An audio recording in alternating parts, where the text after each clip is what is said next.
Hello everyone, welcome to the channel, Informative Finance. Today's topic is 50-30-20th rule. Do you ever reach the end of the month wondering, where did all my money go?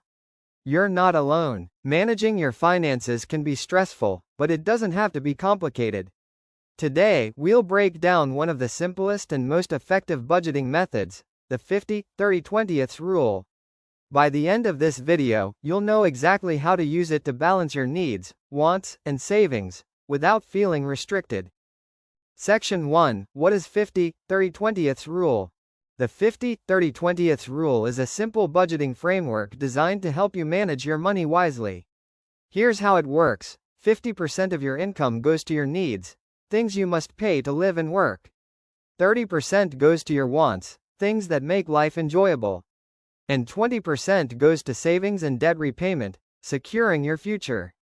It's simple, flexible, and works for almost everyone, no matter how much you earn. Section 2, Step 1, Calculate your after-tax income. The first step is to figure out your after-tax income. That's the amount you actually take home. If you're a salaried employee, look at your bank statement or payslip. If you're self-employed, calculate your total income minus business expenses and taxes. Once you know your monthly take-home amount, the 50-30-20th rule can guide you to spend it smartly. Section 3, 50% for needs. The first category, needs, takes up half of your income. These are the essentials that keep your life running. Let's list some common examples. Rent or mortgage. Utilities, electricity, water, internet, groceries. Transportation, health insurance and medication, minimum debt payments. These are non-negotiable, the things you have to pay for.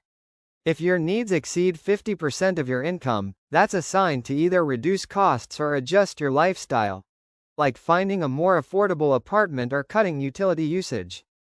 Section 4, 30% for wants.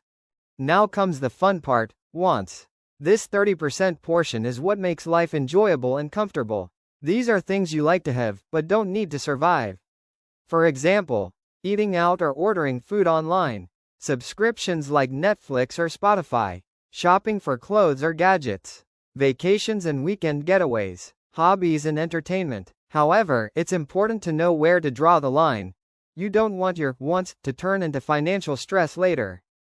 Section 5, 20% for savings and debt repayment. The final 20% of your income goes to savings and debt repayment.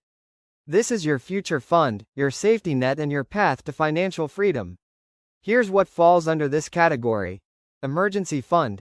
Aim for 3 to 6 months of expenses, paying off loans or credit card balances.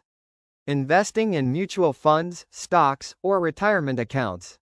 Saving for long-term goals like a home or education. Remember, even small savings make a big difference over time thanks to compound interest.